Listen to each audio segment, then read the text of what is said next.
بسم الله الرحمن الرحيم الحمد لله رب العالمين والصلاة والسلام على أشرف الأنبياء والمرسلين سيدنا ونبينا ومولانا محمد صلى الله عليه وسلم وعلى آله وأصحابه أجمعين. رب اشرح لي صدري ويسر لي أمري واحلل عقدة من لساني يفقه قولي. Assalamu alaikum wa rahmatullahi ta'ala wa barakatuh. All praise and thanks are due solely to Allah subhanahu wa ta'ala. Choicest peace, blessings and salutations upon our master and exemplar Nabi Muhammad sallallahu alayhi wa ala alihi wa sahbihi wa sallam. Ahlan wa sahlan wa marhaban bikum. I welcome you to our second Seekers Guidance live Q&A session by myself. Of course, there were others by other teachers, and we will continue from where we left off previously, which is to answer your questions that were submitted bi-idhnillah ta'ala. Again, do feel free to submit your questions in the comment section on whichever platform you are watching, whether that be YouTube or Facebook or other. And we would love to hear from you bi-idhnillah ta'ala. Of course, we will give attention to the questions in priority of how they had appeared. And then if there are relevant questions related to what was already covered or what I'm currently covering in this particular session, then I will add that as well bi-idhnillah ta'ala. So we have some sort of system in terms of theme and what type of questions we are covering. So with that said, again, ahlan wa sahlan bikum. Thank you for joining us. And I will commence with our questions. Last time, we covered questions pertaining to salah, and there were quite a few, as well as the praise of the traveler. So specifically the praise of the traveler, we looked at a number of questions in relation to that. If you missed out on that one, I'm sure you can catch the live stream recording on the platform, Seekers Guidance YouTube channel. And inshallah, that will leave us with the opportunity to enter into a new set of questions today. So the first question, how do I identify the beginning and the end of my monthly menstrual cycle?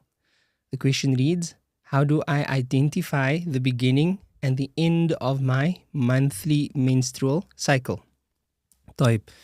So in the Shafi school of thought, the minimal age for menstruation is 9 full lunar years. So because that's the minimal age, anything that takes place before that in terms of bleeding and so forth, that wouldn't necessarily be considered hayd from a Shari'i perspective.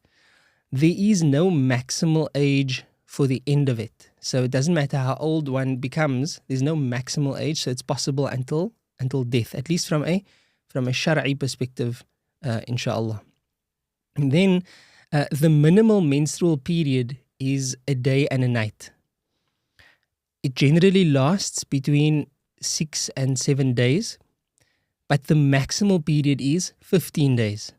So if there's bleeding and it doesn't accumulate to bleeding for a day and a night, then that would be considered not hayd. But of course, you only know until after that time period has elapsed. And if the bleeding continues still beyond 15 days, then that's a special case called istihada. And there are specific rules in relation to that. The minimal interval of clean period, in other words, a period of non-bleeding between menstruations, is 15 days. So if there isn't 15 days of clean period between hayd periods, then that would technically have to be considered as one hayd period, and there are special rules in relation to that as well. So this is just the basic framework.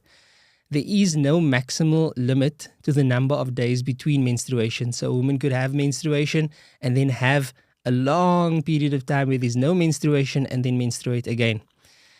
Whenever a woman, so this is now directly related to the question. The question was, how do I identify the beginning and the end of my period? So the direct answer to that is, whenever a woman who is old enough to experience a hayd, so we've given the framework for that, if she notices bleeding, even if she's pregnant, then she must avoid what a woman in her period avoids. So she should consider herself in the state of hayd as soon as she sees bleeding. And then, of course, the time framework would guide her as to whether to continue to judge that as hayd or not. If it ceases, if that bleeding stops in less than 24 hours, then it is not considered menstruation.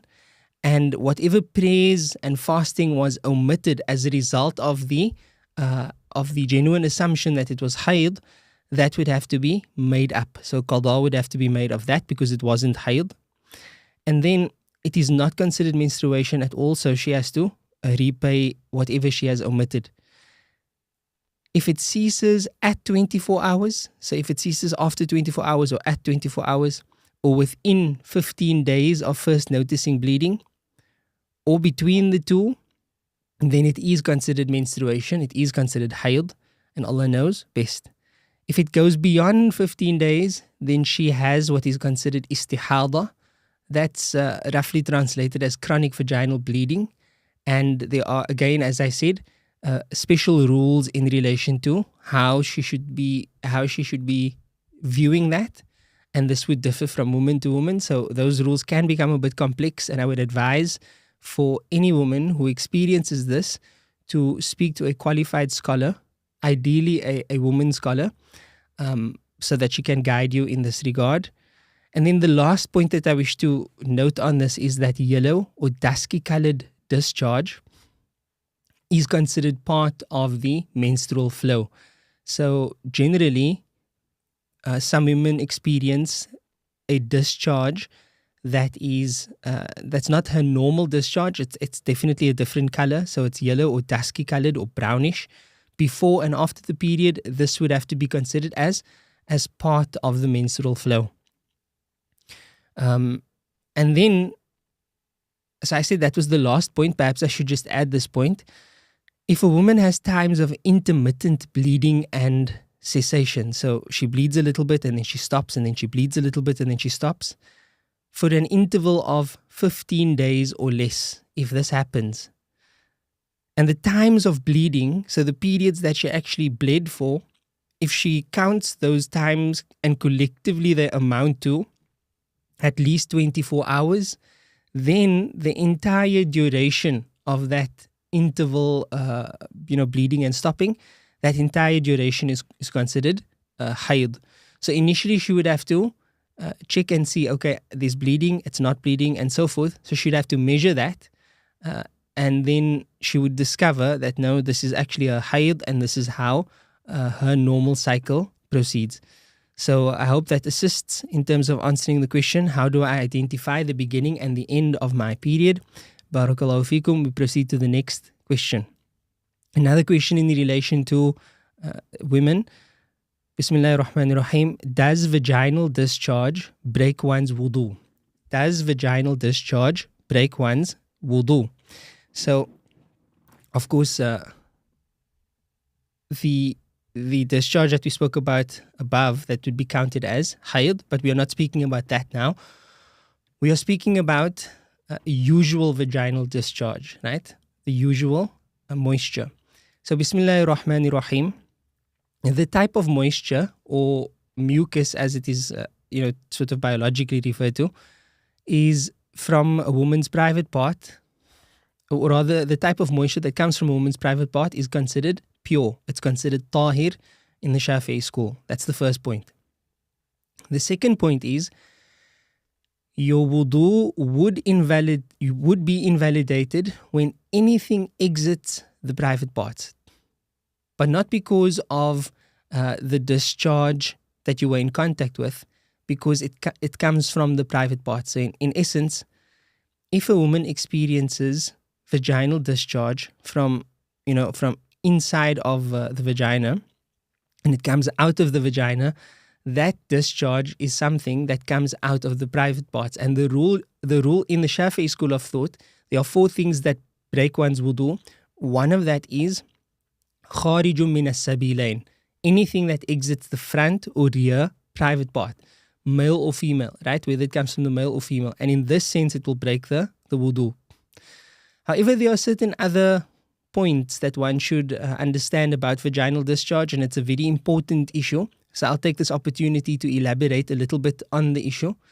So in the Shafi school of thought, Ibn Hajar al-Haytami, rahimahullah ta'ala, he classified vaginal moisture or discharge as follows, right? you get that which is pure. So the moisture or mucus that sometimes exits a woman's private part is usually whitish in color between madhi and perspiration. So madhi is a more sticky, more cloudy substance, and perspiration basically takes on the fluidity of water. If it exits from an area of the vagina that must be washed in the purificatory bath, in istinja, etc., that area is generally referred to in fiqh as that which is exposed when the woman would squat, right? So that area, if it comes from that area, it is considered pure. So this is essentially the outer parts of the woman's private part.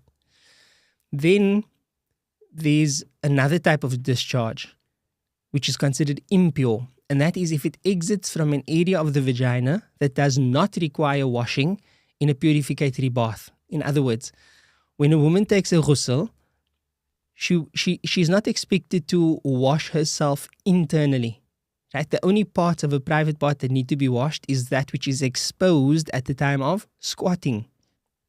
So if there's discharge that comes from deeper than that area, then that is considered impure.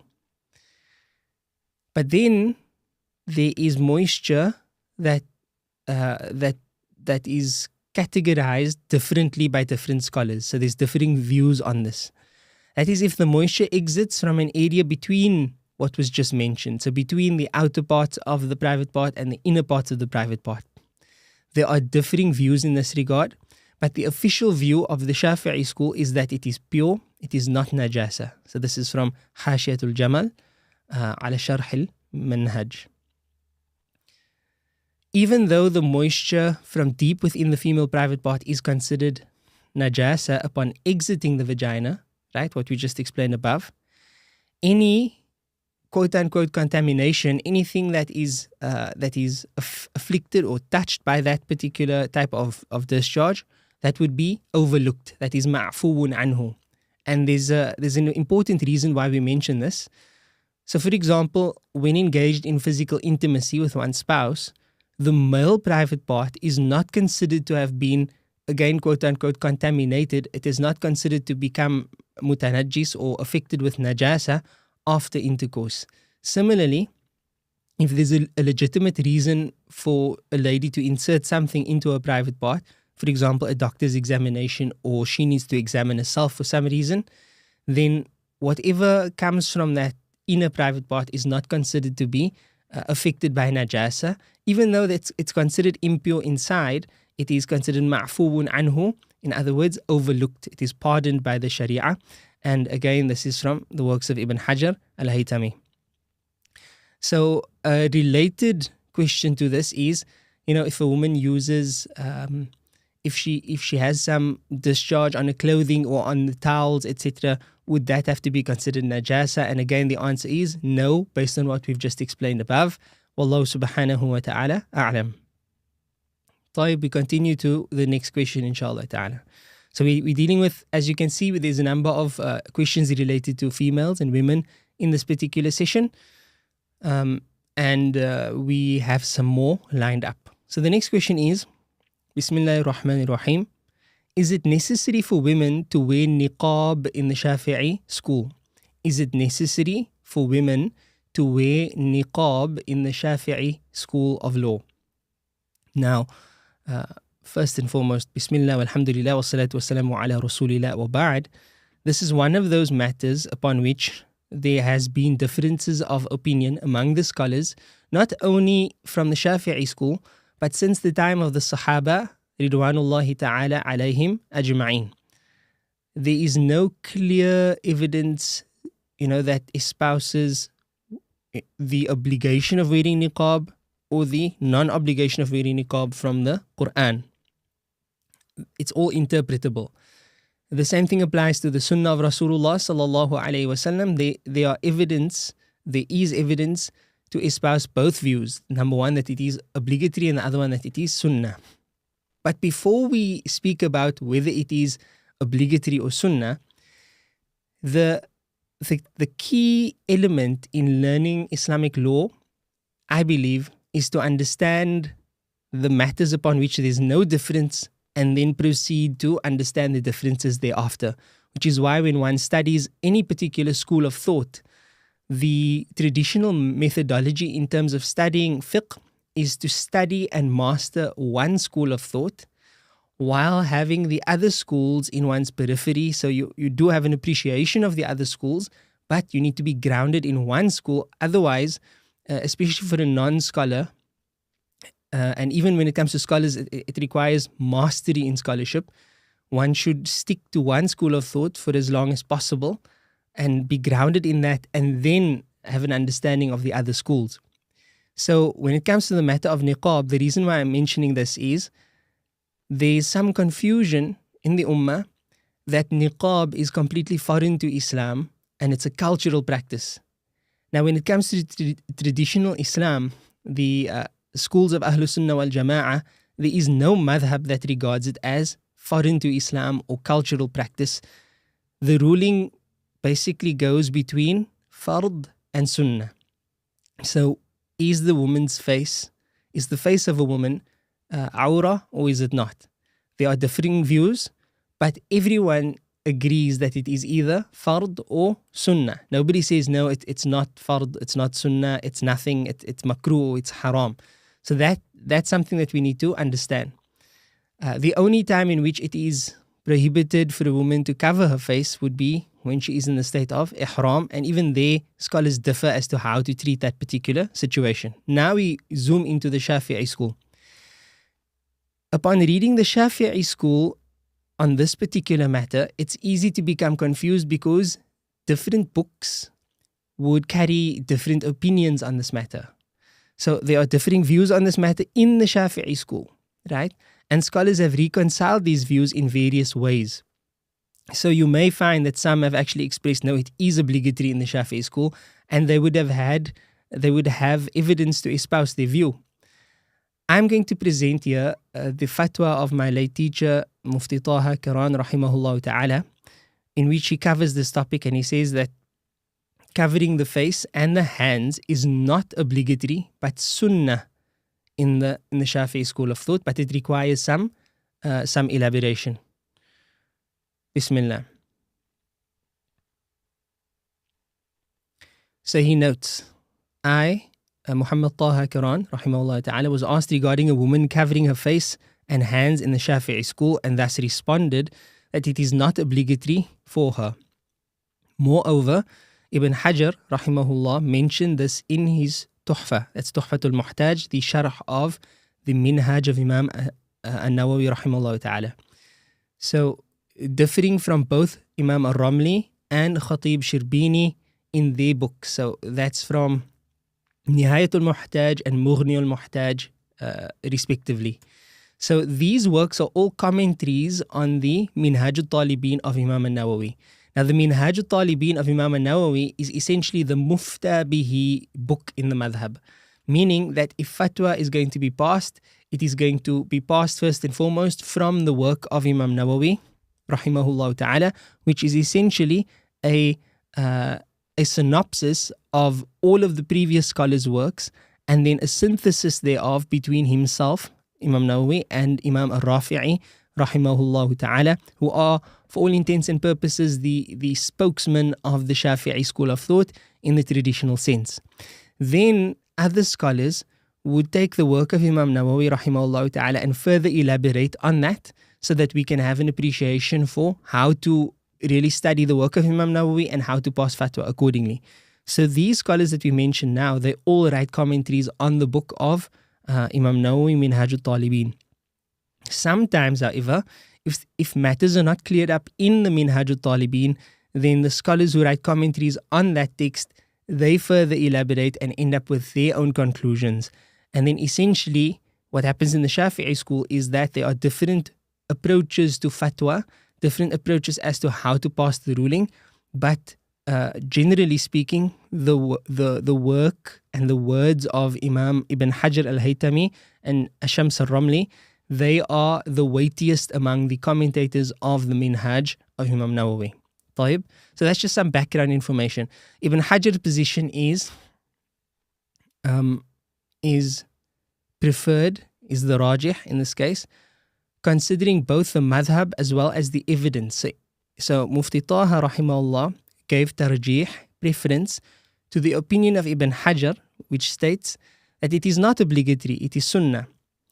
And the reason for him giving tarjih to that view is considering the madhab itself and the way the madhab works, as well as the dalil in relation to the matter of niqab. So subsequently, I decided to elaborate on the issue, thereby providing additional detail. Perhaps confusion may arise when evaluating this issue, along with the issue of looking at a strange woman's face.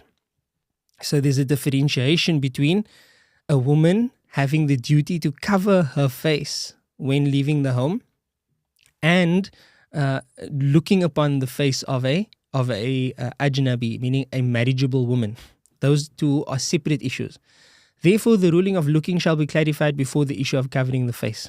Looking at a strange woman's face and hands can be one of three scenarios. So this is the rajih view in relation to looking at a marriageable woman's face in the Shafi'i school of thought. If it's done with desire, this is unrestrictedly unlawful. So this is haram. If it's done while fearing fitna, which is probable temptation, this is also agreed upon to be unlawful. And then the third scenario is when there is no desire. So transactions, business transactions, etc., teaching, etc., and there is no fitna. In this school, this is a point of differing opinions. The difference of opinion found in the third situation where there is no desire and no fitna is as follows. The majority of the scholars of the madhab, the ashabul wujuh of the madhab, especially the earlier scholars in the madhab, they opine that it is not unlawful. However, Shaykh Abu Hamid and others added that it is disliked. Abu Sa'id al-Istakhri and Abu Ali al-Tabari opine that it is unlawful. And Abu Muhammad al-Juwayni and Imam al-Haramain preferred this view. Abu Ishaq al-Shirazi and Imam al-Ruyani affirmed it authoritatively, and both Imam Rafi'i and Imam Nawawi authenticated it. Consequently, it is the relied upon view in the madhab. Differentiating between the two issues, so now we've covered looking at the face of an ajnabi. In reviewing the matters of covering the face and looking at the face, one may understand that looking at the face and hands is impermissible, and thus obligatory for a woman to cover those parts. But on the contrary, the issue of covering or exposing is an entirely separate topic within the Shafi'i school. There is no need to infer the school stance by relying on the issue of looking. Indeed, the issue of covering the face is based on what is related from authorities and not based on mere inference. So it would be improper to take the ruling, okay, it's impermissible to look, therefore the woman has to cover the face in the Shafi'i school. No, the issues are separate. So on the one hand, it's impermissible to look, but the onus not to look is upon the male. So he should take responsibility not to look at a marriageable woman with desire under terms of fitna, etc. On the other hand, the woman isn't obliged to cover her face because the other one is not, the opposite sex is not permitted to look at her. So then, of course, he elaborates, and I'm not going to read everything, but he then elaborates on the difference between Ibn Hajar and Ramli.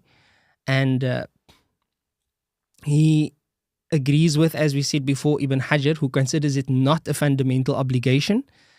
Still, Ibn Hajar considers it enforceable concerning the public's common interest. So if a society or a community follows this view, then the mufti or whoever is setting the rules for that society, they can still enforce the wearing of the niqab based on public interest. So that is possible. Ramli and Imam Ramli and Imam Khatib Shirbini, however, they consider covering the face a fundamental obligation in the Sharia, and Allah subhanahu wa ta'ala knows best. So there's some elaboration there. The point being that the preference is really up to the mufti, and in this particular fatwa, Ibn Hajar al-Haytami, he considers it not to be compulsory, and that's the opinion that I'm sharing here with you as well. If you'd like to read the details, and I've gone into some amount of detail earlier on, but if you'd like to read the details of this particular fatwa, you may do so on the Seekers Guidance Answers service. And the question that you may find it under is it necessary for women to wear niqab in the Shafi'i school? This exact answer may be found there. Barakallahu fikum. I pray that was of assistance bi'idhnillahi ta'ala. We then proceed to the next question. How does one perform the Eid prayer? How does one perform the Eid prayer? So now we find ourselves in the month of Rajab al-Mudar, and we, bi'idhnillah, are quickly approaching the month of Ramadan. So the question of the Eid prayer is obviously going to be quite relevant to us.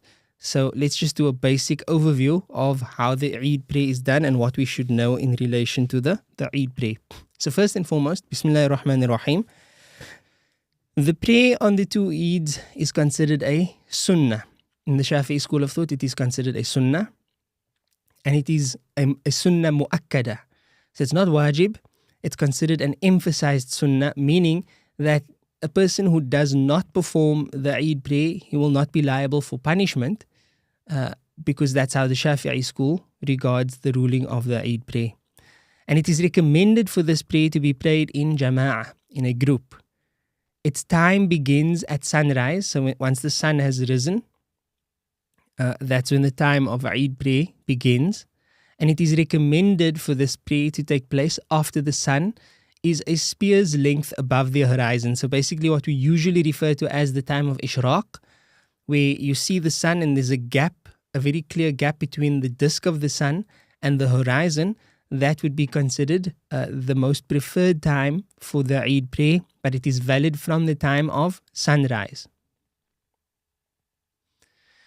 The time for its current performance continues until noon. So the Eid prayer remains ada'an, or on time, all the way until noon, meaning until zawal. So for whatever reason, in a particular location, a group of people may want to delay the Eid prayer. They may delay it all the way up until zawal, which is what we generally refer to as noon, when the sun is at its highest point, or just past that. That there would be the end of the on-time performance of the Eid prayer, the ada and performance of it. Then it's best to perform the Eid prayer according to the Shafi'i school in the masjid.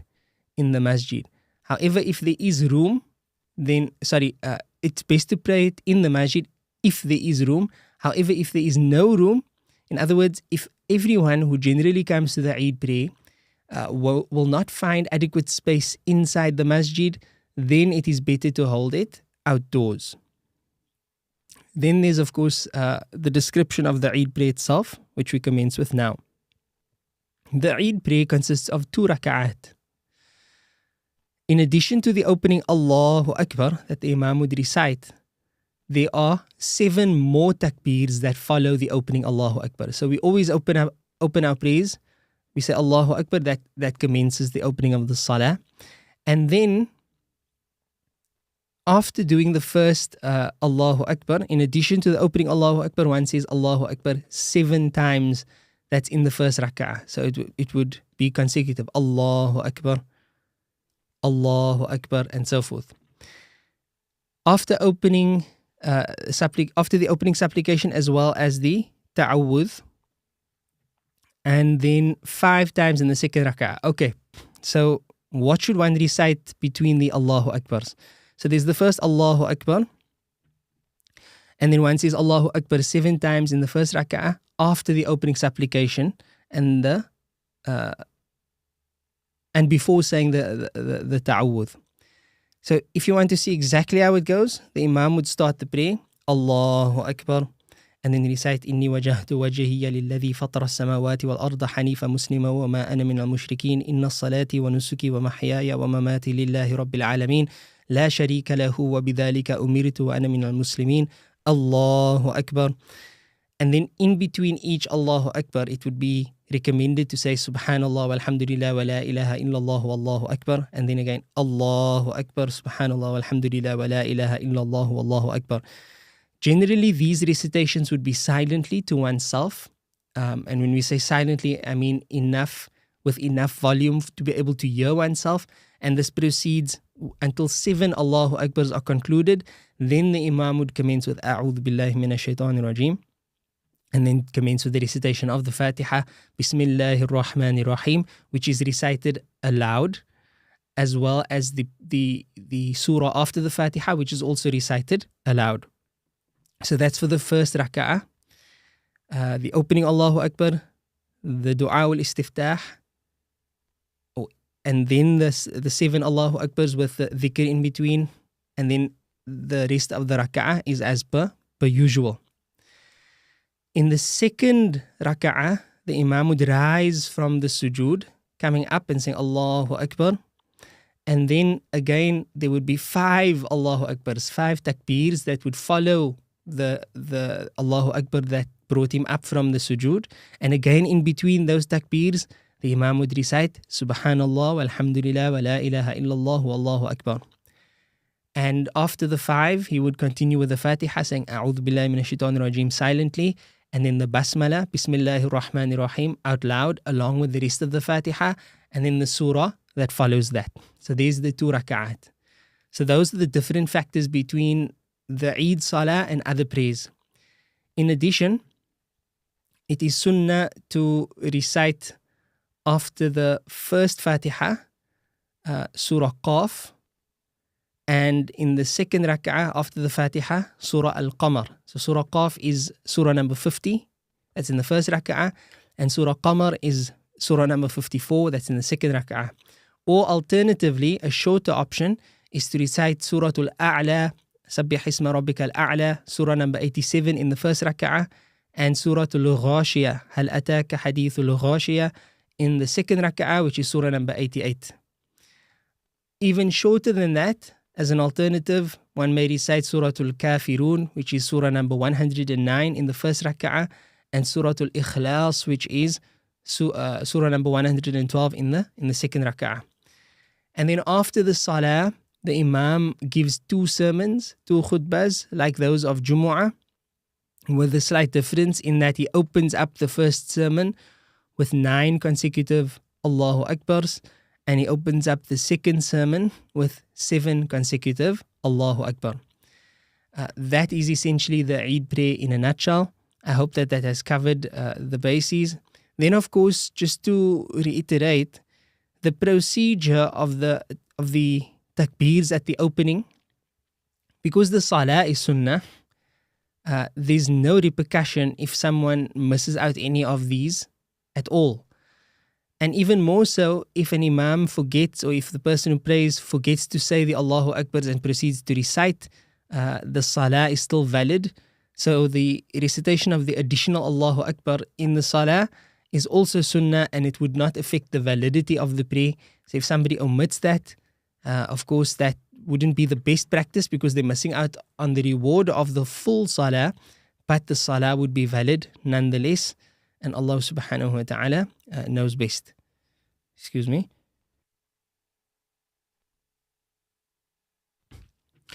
Now we proceed with the next question. Bi'idhnillahi ta'ala. What is the difference between accidentally breaking one's fast and doing so forgetfully? What is the difference between accidentally breaking one's fast and doing so forgetfully? So I was slightly confused when I read this question, because this question had never occurred to me before. And then I suspected, and rightfully so, that this question comes from the perspective of the Hanafi school, meaning that the person who asked this question probably asks because they understand the rules pertaining to fasting from the Hanafi perspective, or they were taught as such, and they would like to know the Shafi'i perspective. The fundamental reason for that is, in the Hanafi school, the kafara, the expiation for breaking the fast, or the expiation for breaking the fast deliberately, is treated the same whether one breaks one's fast through sexual intimacy or through deliberate eating and drinking. In the Shafi'i school, this is not the case, right? So in the Shafi'i school, if one breaks one's fast deliberately, it's of course still sinful, But the expiation only becomes an issue. It only becomes owed, right? One is only liable to pay the expiation if the fast was broken through physical intimacy, not through usual eating and drinking. So with that said, I'll answer the question from the Shafi'i madhab's perspective, inshallah ta'ala. I'll try my best. However, the distinction isn't relevant in the Shafi'i school in this sense. So let's look at it. So yes, there are 3 ways that one can break the fast, strictly speaking from the Hanafi perspective. Then yes, the same thing would apply in the Shafi'i perspective. There's still 3 ways that one can break one's fast.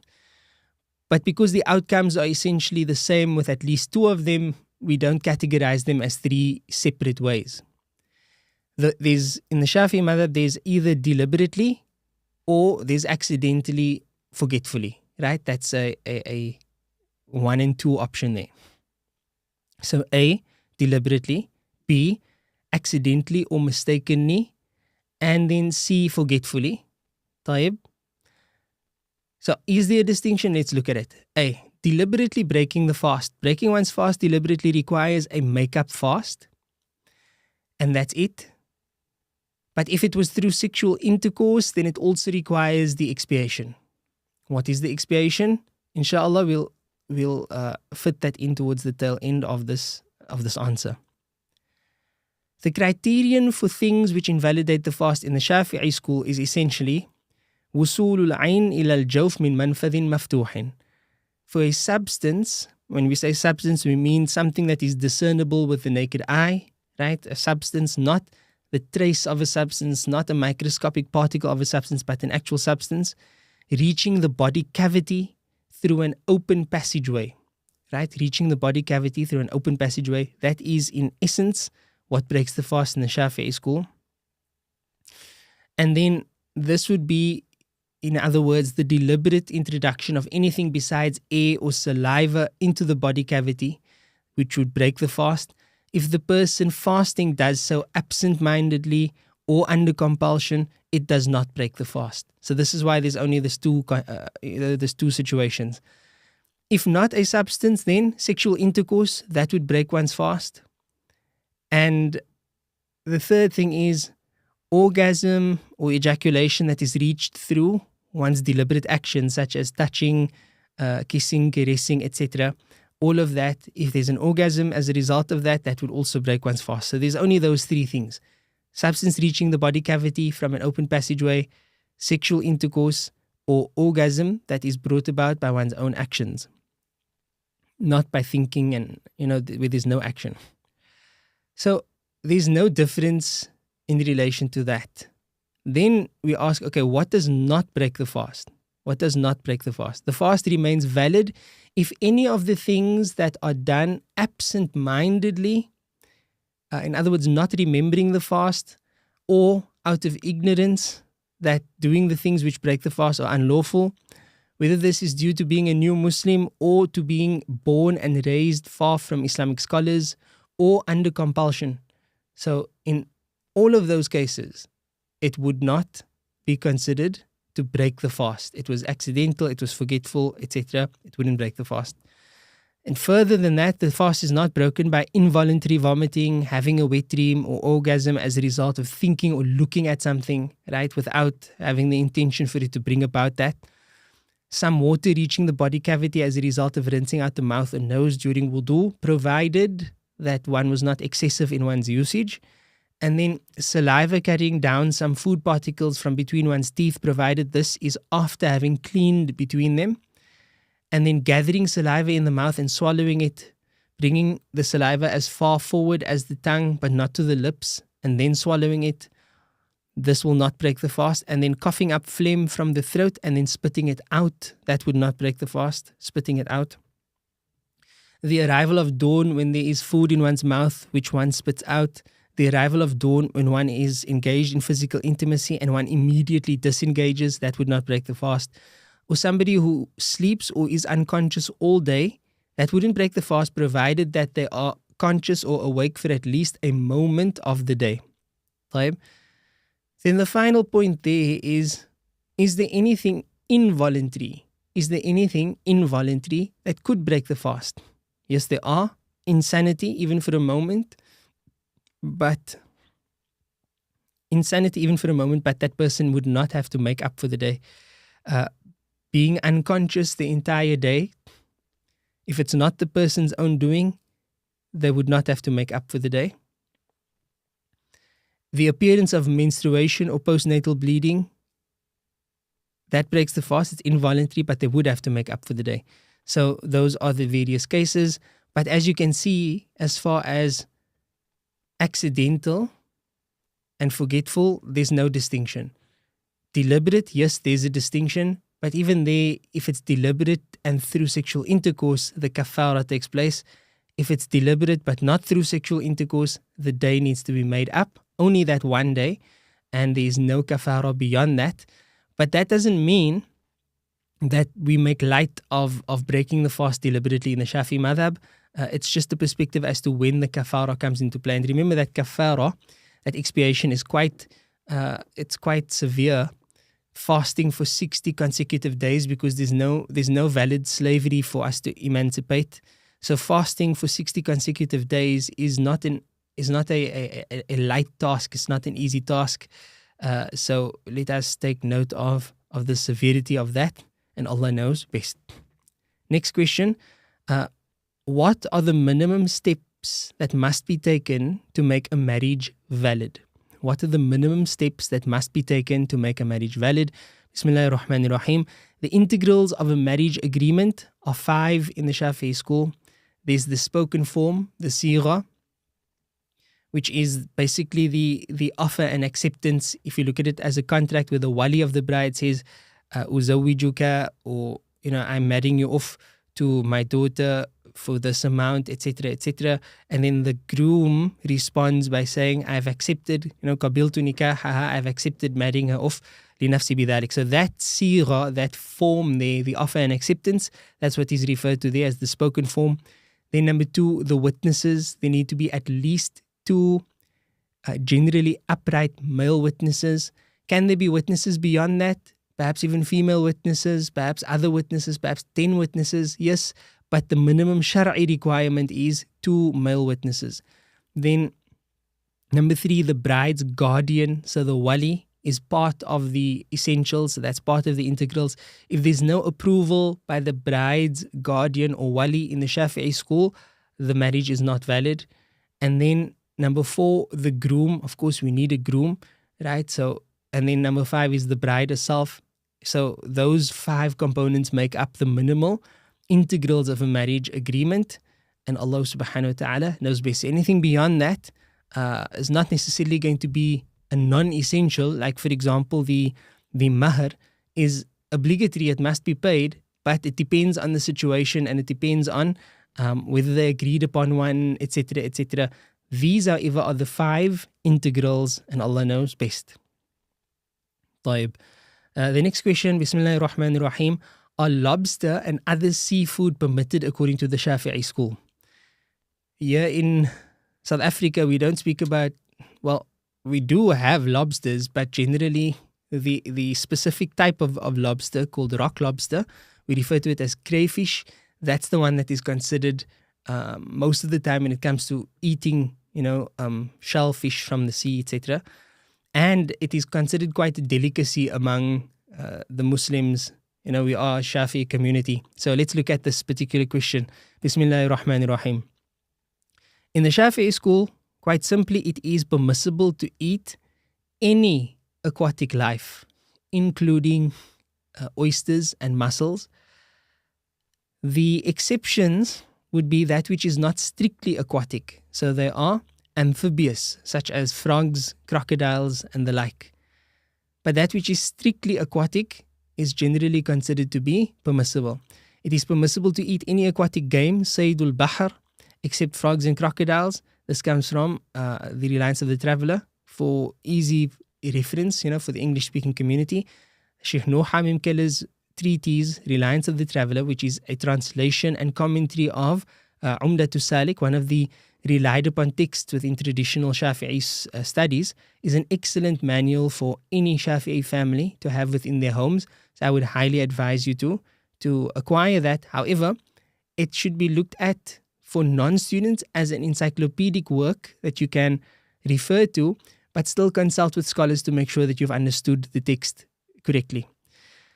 Sea creatures are permissible to consume, whether they be plants or animals, whether they be alive or dead. And of course, there's no slaughtering of sea creatures. So this is, when we say dead, we mean, let's say, for example, you find a fish. You find a fish on the seashore, provided it's not already decomposing, it would be permissible to consume that. And of course, provided it's not obviously belonging to somebody else. Sea creatures are permissible to consume, whether plants or animals, alive or dead. Allah says, lawful to you is the pursuit of water game, Saydul Bahr, and its use for food, for the benefit of yourselves and those who travel. From the Quran, Surah Al-Ma'idah, that's Surah number 5, verse number 96. And then according to the most excellent interpreter of the Quran, who was the cousin of Rasulullah sallallahu alayhi wasallam, Sayyidina Abdullah ibn Abbas, also known as Tarjuman al-Quran.